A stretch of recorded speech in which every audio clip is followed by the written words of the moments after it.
का टॉपिक है रात के वक्त आपको याद करके कोई क्या सोच रहा है। तो जनरल रीडिंग है। टैरो में से हम 6 कार्ड लेंगे और ओरेकल डेक में से 7 मैसेजेस। तो शुरुआत करते हैं कार्ड शफल करके।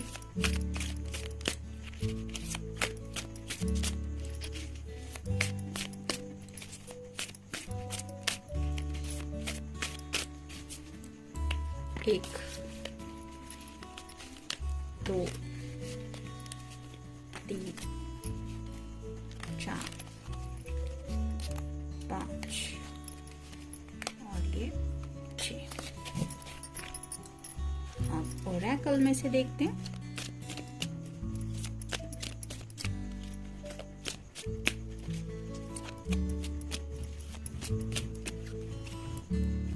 एक, 2, 3, 4, 5, 6 और ये 7। तो शुरुआत करेंगे हम टैरो से।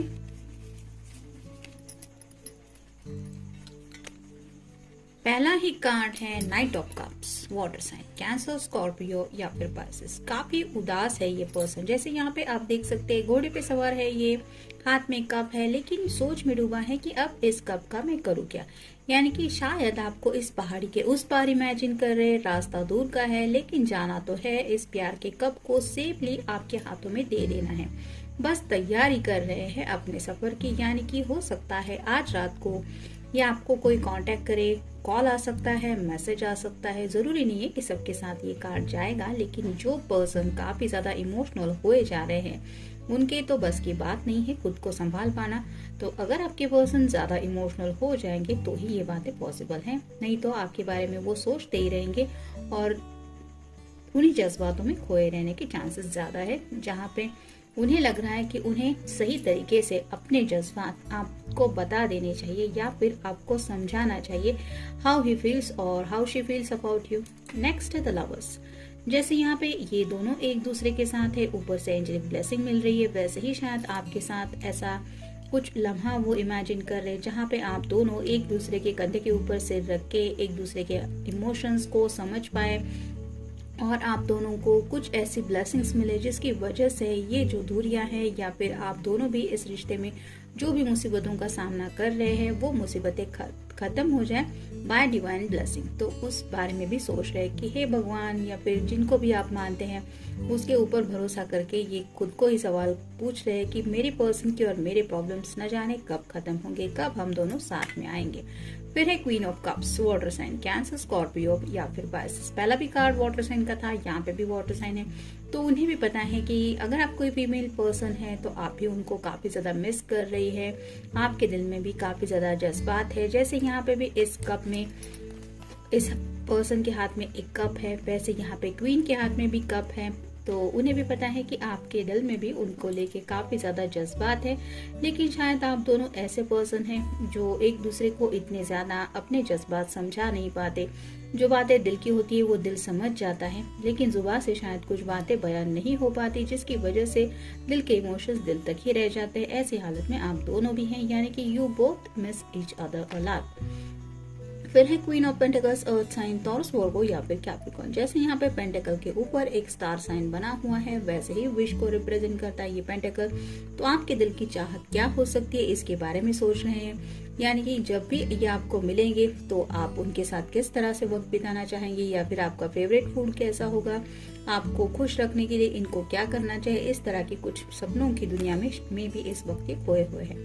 फिर है 6 of pentacles, earth sign, Taurus, Virgo या फिर कैप्रिकॉर्न। यहाँ पे क्लियरली आपको दिखाई देगा एक छोटा सा तराजू है, दोनों तराजू में इक्वली बैलेंस आने के लिए पेंटिकल्स रखे हुए हैं।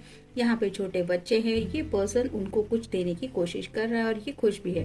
तो वैसे ही शायद आप दोनों को जब फैमिली की ब्लेसिंग्स मिलेंगी, आप घर वालों से अपनी बात मनवाने के लिए कुछ कहेंगे तो घर वाले क्या इसी खुशी के साथ आप दोनों के दिल की बातें समझ के लेते हुए कि हाँ यही सही है, या फिर तैयार हो जाएंगे या किस तरह का उनका रिएक्शन होगा जब उनको पता चलेगा कि आपके पर्सन किसी को चाहते हैं, यानी कि आपको चाहते हैं, आपके साथ जिंदगी में आगे बढ़ना चाहते हैं, या फिर आपके घर वालों को पता चलेगा कि आप किसी के साथ आगे बढ़ना चाहते हैं। तो उस एनर्जी में भी है, यानी कि आपके पेरेंट के बारे में भी शायद सोच रहे हैं, या फिर खुद के पेरेंट के बारे में भी सोच रहे हैं कि आप दोनों अगर साथ में मिलके उनको मनाने की कोशिश करेंगे तो क्या रिएक्शन हो सकता है उनका, क्योंकि पेंटेकल्स रिप्रेजेंट करते हैं फैमिली को भी। और फाइनल कार्ड है जस्टिस।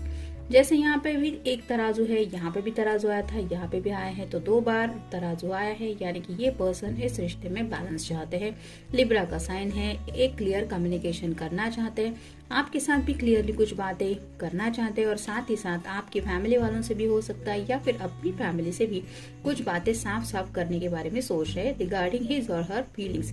क्योंकि ये ड्रेस का जो रेड कलर का जो ड्रेस का कोट है वो रिप्रेजेंट करता है उनके दिल के जज्बातों को। आमतौर पे जस्टिस कार्ड में रेड कलर का कोई यूज नहीं होता, ये सिंपल सा कार्ड होता है, लेकिन यहाँ पे इस पर्सन के दिलो दिमाग पे वो दिल के जज्बात काफी ज्यादा हावी हो रहे हैं, यानी कि अब इस पर्सन को दुनिया से लड़ने की भी हिम्मत मिल रही है, जिसकी वजह से ये अपने रिश्ते में बैलेंस लाने के लिए कुछ भी करने को तैयार होने के बारे में सोच रहे हैं। देखते हैं बाकी के कार्ड्स क्या कहते हैं। Insight, open the third eye to strengthen intuitions.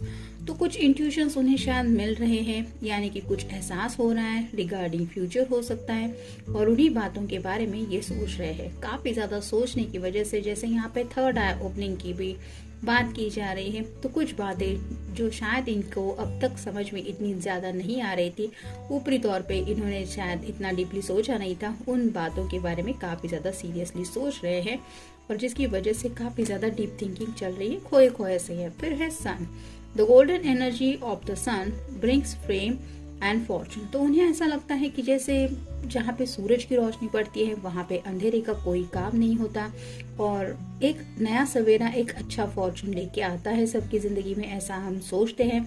तो वैसे ही ये जो आप दोनों के रिश्ते में थोड़े से अप्स एंड डाउन्स आ रहे हैं, इसको भी अगर एक बार सूरज की वो पावरफुल एनर्जी मिल जाए, यानी कि क्लैरिटी मिल जाए, जिसमें सब बातें साफ साफ क्लियरली नजर आए कि इन्हें क्या करना चाहिए या फिर आपको क्या करना चाहिए, तो उन्हें लगता है कि आप दोनों मिलकर एक अच्छे फॉर्चून की तरफ जा सकते हैं, जहाँ पे आपको सब बातों के आंसर पता होंगे कि आपको एग्जैक्टली करना क्या है। उन बातों के बारे में भी सोच रहे, यानी कि क्लैरिटी, जैसे इस कार्ड में भी हमने देखा कि कुछ क्लैरिटी इनको मिल चुकी है, या फिर और भी ज्यादा डीपली अंडरस्टैंड कर रहे हैं उस बात को, उस बात की गहराई को समझने की, जिसको हम प्यार कहते हैं। नेक्स्ट है healing, true healing of the mind, body and soul. तो हीलिंग सिर्फ बॉडी की ही नहीं होती, कई बार हम बहुत ज्यादा सोचते हैं जिसकी वजह से हमारा माइंड बहुत ज्यादा डिस्टर्ब होता है, और साथ ही साथ सोल यानी कि अंतरात्मा। तो कई बार तो ऐसा होता है कि हम थक के सो जाते हैं, हमारा दिल भी सोया हुआ रहता है, ऐसे हमें लगता है, मतलब सुबह उठने तक भी वो थकान कंटिन्यू रहती है। तो कहीं ना कहीं हम डीप डाउन सोचते रहते हैं, एक जैसे कहते हैं ना सोल लेवल पे किसी के बारे में सोचते रहना दिन रात, इस लेवल पे। तो ऐसे ही आपको शायद, इस पर्सन को शायद हीलिंग की जरूरत है, मतलब माइंड भी काफी ज्यादा थक चुका है उनका, साथ ही साथ बॉडी यानी कि थकान की वजह से रेस्ट भी काफी ज्यादा नहीं ले पा रहे, और सोल लेवल पे तो कनेक्शन शायद आपके साथ फील करते हैं, जिसकी वजह से आपके इर्द गिर्द ही ये अंतरात्मा को लेके सोचते रहते हैं, यानी कि आप कैसे है, आपके साथ क्या करना है, इस तरह की बातें उनके दिलो दिमाग में हावी रहती है। यानी कि एक ऑप्शन भी ऐसा नहीं रहता कि जहाँ पे वो थोड़ा सा रिलैक्स फील कर पाए, इसलिए शायद ये हीलिंग का कार्ड उनके लिए आया है, मतलब मे बी राइट नाउ इस पर्सन की हो सकता है हीलिंग चल रही है। नेक्स्ट है tree of life, true wisdom and making good choices in life. तो उन्हें एक अच्छी जिंदगी चाहिए, और साथ ही साथ कुछ अच्छे चॉइसेस चाहिए, यानी कि डिसीजन मेकिंग इनका करने का कुछ चल रहा है, कुछ तो प्लान बना रहे हैं, कुछ सपने हैं जो साकार करने के लिए कुछ सोच समझ के फैसले लेने पड़ेंगे, और उन्हीं बातों के लिए कुछ चूज करना पड़ेगा, उन बातों के बारे में भी सोच रहे हैं। फिर है triple moon, embracing all aspects of yourself, the divine and the earthly. तो कुछ बातें होती है जो हमें खुद पहले समझ के लेनी पड़ती हैं, उसके पीछे डिवाइन का क्या प्लान हो सकता है, क्या एग्जैक्टली फेथ हो सकता है, हमारे नसीब में क्या लिखा हुआ हो सकता है, ये सब बातें भी सोच समझ के लेने की जरूरत होती है, और उन्हीं बातों के बारे में भी शायद ये काफी ज्यादा सोच रहे हैं। नेक्स्ट है little luxurious, generates luxurious experience and surroundings। तो जैसे लग्जरियस लाइफ होती है यानी कि कंफर्ट जोन काफ़ी ज़्यादा होता है और उन्हीं कंफर्ट जोन को लेके काफ़ी ज़्यादा सोच रहे हैं, मतलब आपको एक अच्छी ज़िंदगी तो देना ही चाहते हैं, लेकिन राइट नाउ शायद ये ऐसी थोड़ी सी लग्जरियस लाइफ खुद जी रहे हैं, मतलब जहाँ पे सब कुछ है, अच्छा खासा कमा रहे हैं, घर अच्छा खासा है, खाने पीने के लिए भी सब कुछ है, लेकिन कहते हैं ना कि इन सब बातों के बावजूद कई बार कुछ कमी महसूस होती है। जैसे यहाँ पे सराउंडिंग्स की बात आई है, तो जब अपने सराउंडिंग्स में वो आपको ढूंढने लगते हैं तो शायद उन्हें ये सब लग्जरियस बातें बेमायने लगती हैं, जिसकी वजह से शायद ये अपने बेड पे होने के बावजूद भी सो नहीं पा रहे या सो नहीं पा रहे। उन्हें ये एहसास हो रहा है कि ये लग्जरियस बातें उस प्यार के एहसास के सामने कुछ भी मैटर नहीं करती, और मे भी इस बात को लेके भी काफी ज्यादा सीरियसली सोच रहे हैं। और फाइनल कार्ड है time to shine, creates the energetic resonance for golden opportunities. तो उन्हें ऐसा लगता है टाइम टू शाइन यानी कि जैसे वक्त अब आ चुका है कि कुछ कर दिखाए या फिर कुछ एक्शन ले, तो उन कुछ गोल्डन अपॉर्चुनिटीज यानी कि जिंदगी में जो फ्यूचर वो देख रहे हैं वहां पे उन्हें कुछ अपॉर्चुनिटीज दिखाई दे रही है, और उनके लिए इन्हें पता है कि कुछ एनर्जी का यूज करते हुए ही वहां तक पहुंचना पड़ेगा, कुछ कर दिखाना पड़ेगा। टाइम टू शाइन मतलब कुछ हासिल करना है, तो खुद के अंदर क्या क्या हुनर है ये भी दुनिया के सामने रखने पड़ेंगे, आपके सामने हो या आपके घर वालों के सामने हो या खुद के घर वालों के सामने हो, जिसके लिए ऑब्वियसली इनको एक स्ट्रेंथ की जरूरत पड़ेगी। और अगर राइट नाउ ये ठीक से सोएंगे नहीं, तो इनके सोल लेवल को भी थोड़ा सा डिस्टर्बेंस फील हो रहा है, तो आप खुद समझ सकते हैं कि कितना ज्यादा इनको हीलिंग की जरूरत है, या फिर इस हीलिंग की राइट नाउ ये जो बातें चल रही है ये इनके लिए क्या मायने रखती है। फिर भी ये आपके बारे में दिन रात सोचते रहते हैं, और ये क्यों कर रहे हैं, क्योंकि ये आपके साथ एक अच्छा फ्यूचर इमेजिन कर रहे हैं, और उसी फ्यूचर में ये कब जिएंगे वो लम्हे, उन लम्हों के बारे में सोच रहे हैं। तो जनरल रीडिंग है, आपके साथ जितना रेजोनेट हो उतना ले लीजिए। मिलते हैं नेक्स्ट रीडिंग में, टिल देन टेक केयर।